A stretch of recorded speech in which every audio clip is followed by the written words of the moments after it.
기준을 준수하였습니다.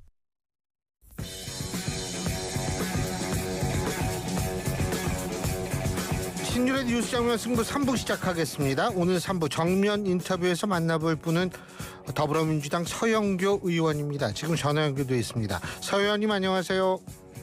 예, 안녕하십니까? 예, 요새 엄청 힘드시죠? 네, 열심히 다니고 있습니다. 그러니까 힘들죠. 예. 지금 어디 계세요?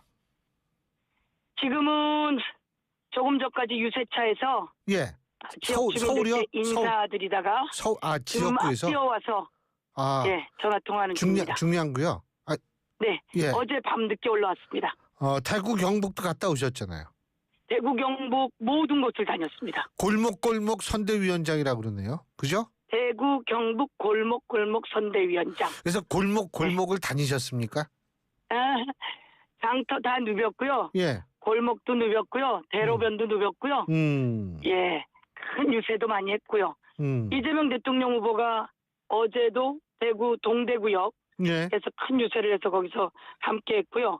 그리고 또 안동에서 크게 유세해서 함께 하고 큰 유세 그렇게 하고 그다음에 저는 대구 북구로 가서 마을마다 다 다니고 그다음에 이제 아마 많이 안 가보신 곳일 텐데 경북 청송, 경북 영양 예. 어제는 그렇게 찍고 올라왔습니다.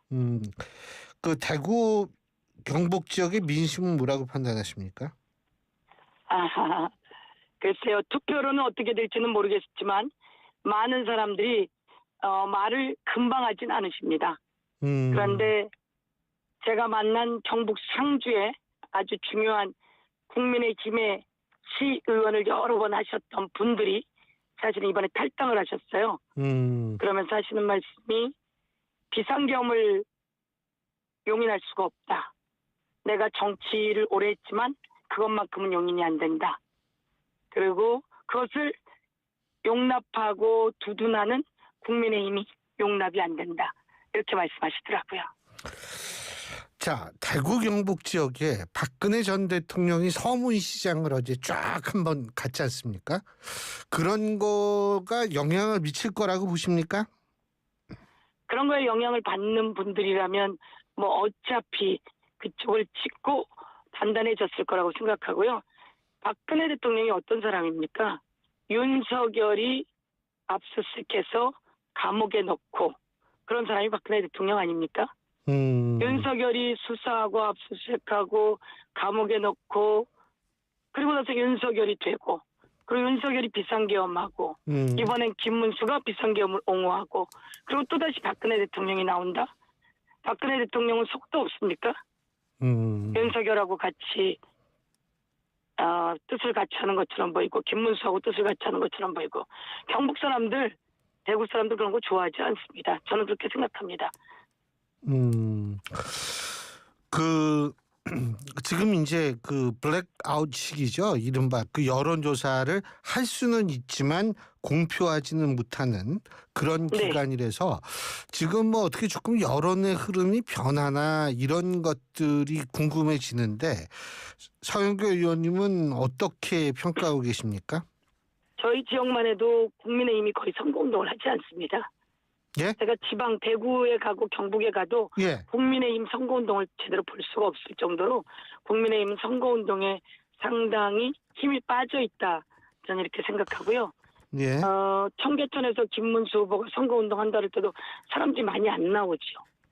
그런 것처럼 그쪽은 힘이 많이 빠져 있고 저희들은 갈수록 더 열심히 뛰고 있습니다. 왜냐하면 내란 잔재 세력들이 또다시 권력을 탐하게 둘 수는 없기 때문이죠. 그래서 블랙아웃 시기이긴 하지만 정권 교체에 대한 민심은 아주 크다고 생각하고요. 그리고 더욱더 저희들이 결집되고 있고 윤석열 세력도 조금씩 결집되고 있겠죠. 그렇지만 뚜껑을 열어본다면 비상계엄을 경험한 대한민국 국민이 그쪽에 표를 많이 줄 리가 없다 이렇게 생각하고 압도적으로 승리해야 한다 이렇게 생각합니다. 그리고 그렇게 될 거라고 기대하고 있습니다. 그렇지만 마지막에 언제나 그 내란 세력들이 결집할 요소가 있으니 경계해 나가야 된다고 생각합니다. 지금 서영교 의원님께서 국민의힘이 힘이 빠져 있다 선거운동 그죠? 근데 이 힘이 네. 빠진 이유가 당내의 어떤 그 분열과 잡음 이런 것 때문에 빠진 겁니까? 뭐 때문에 빠졌다고 보십니까? 우선 윤석열이 불법 비상계엄을 했는데 그거에 대해서 억지로 옹호하는 세력이 있지만 많은 사람들이 그것을 반대하는 세력이 많습니다. 많은 사람들이. 국민의힘 쪽에서도. 쪽에서도. 네. 제가 아까 말씀드렸던 경북 상주시의회 예. 의장을 했던 의원들 3분이나 탈당을 했거든요. 그런 것처럼 불법 비상계엄 윤석열에 대해서 창피해하고 안 된다라고 생각하는 사람이 많고요. 김문수 후보가 윤석열 옹호하다가 어쩌다가 된 대통령 후보 아닙니까? 그리고 그 안에서도 한독수 옹립한다고 엄청나게 싸우고 이런 과정 속에서 자신감 있게 김문수를 얘기하는 사람은 많지 않습니다. 제가 보기엔 거의 보지 못했습니다.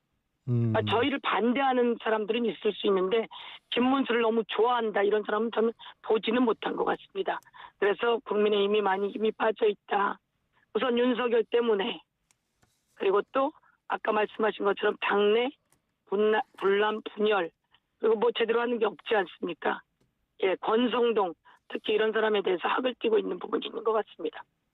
그 윤석열 전 대통령 말씀하셨는데 윤석열 전 대통령을 그렇게 싫어하는 분위기다 이렇게 말씀하셨는데 윤석열 전 대통령은 또 메시지도 보내고 그랬어요. 정광훈 목사 집회에 어떻게 보십니까? 왜 그랬다고 보십니까?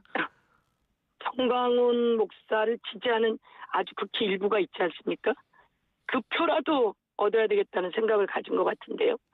지금 대한민국 정상적인 분들에게 물어보면 윤석열의 메시지가 지금 국민의힘에게 도움이 되겠느냐.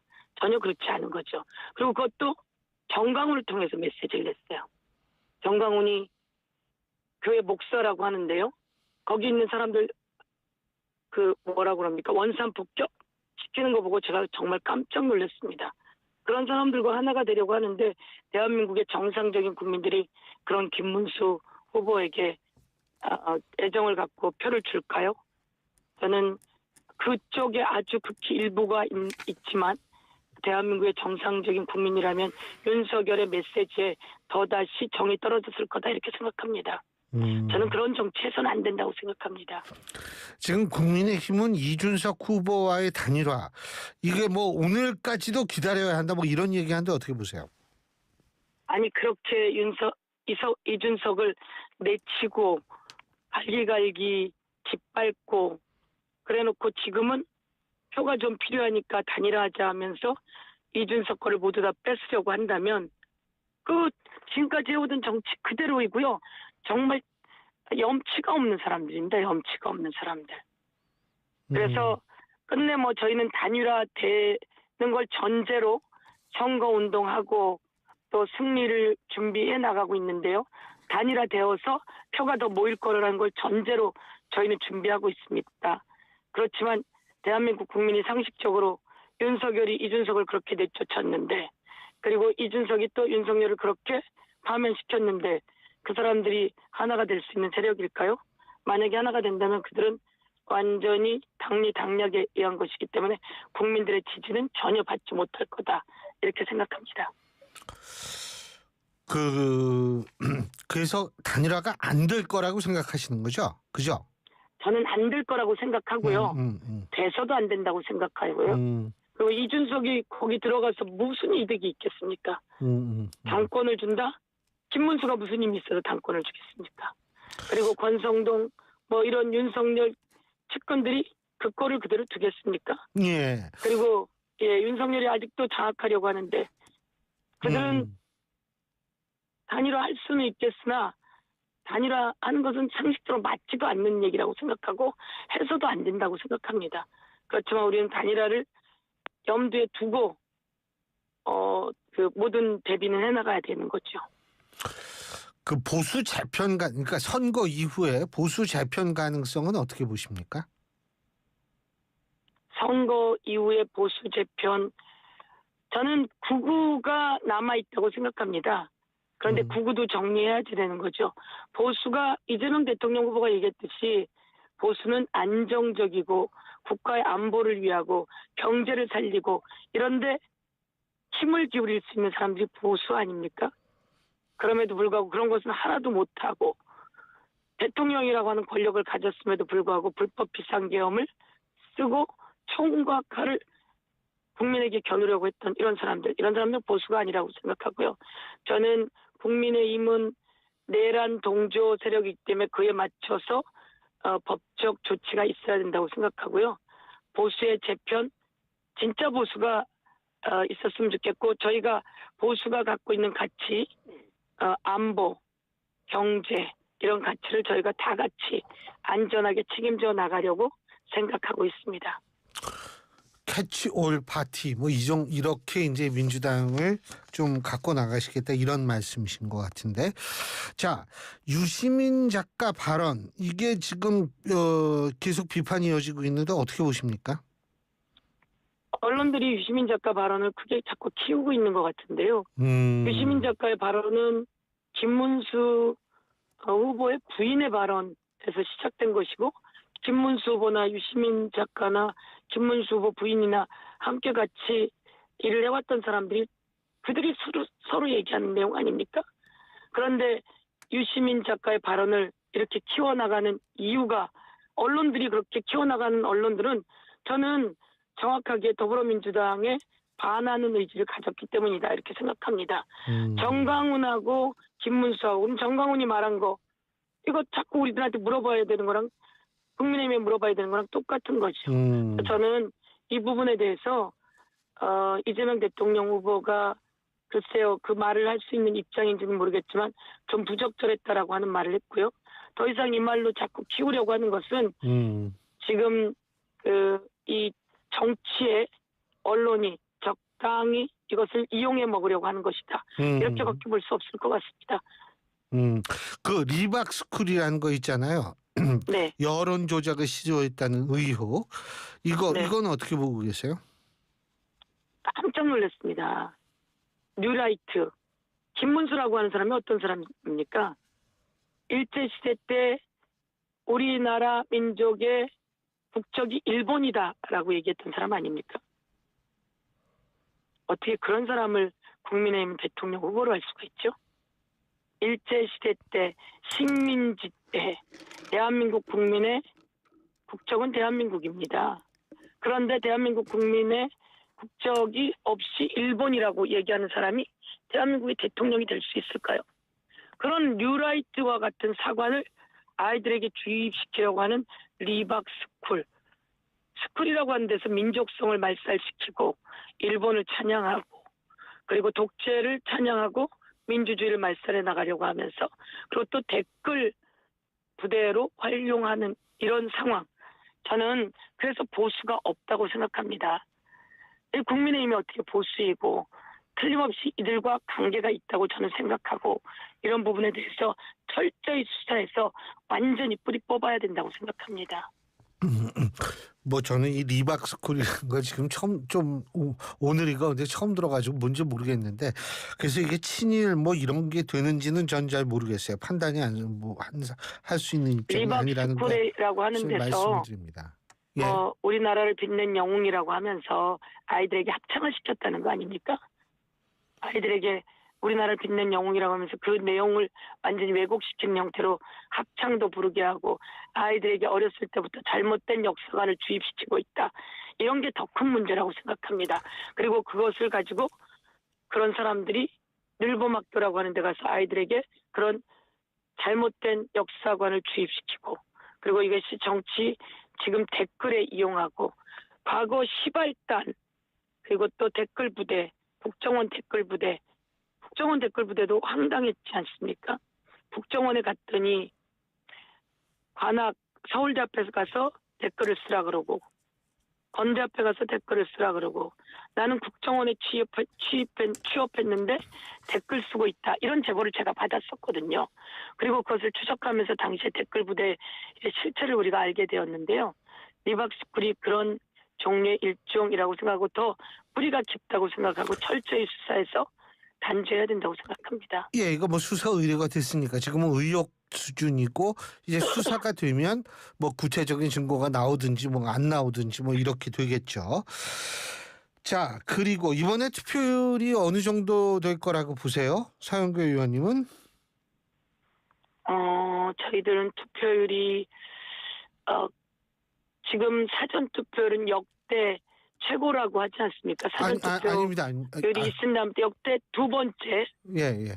예, 역대 두 번째라고 하기 때문에 최고의 투표율을 찍어서 꼭 저희들이 승리해야 된다 이렇게 생각하고 최고의 투표율이 나왔으면 좋겠다고 기대하고 있습니다. 그러니까 우리가 1987년 이후의 대선의 평균 투표율이 76.86%인가 그 정도 되거든요. 그러니까 네, 그거보다 높게 나와야 된다 이 말씀이신 것 같아요. 그죠? 당연히 예. 높게 나와야죠. 음. 지금은 대통령 권력을 가지고 불법 비상계엄을 한 윤석열 세력을 심판해야 되고 김건희 주가 조작 너무 많지 않습니까?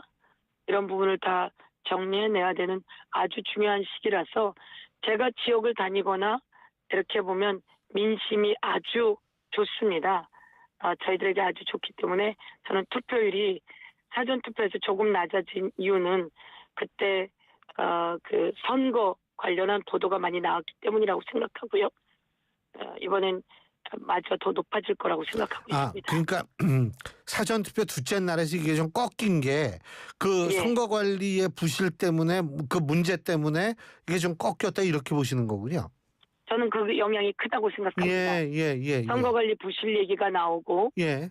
그리고 또 대리투표 얘기도 나오고 투표용지에 부정한 내용이 있어서 선관위가 자작극이라고 보고 확실하게 수사기관에 수사 의뢰하지 않았습니까?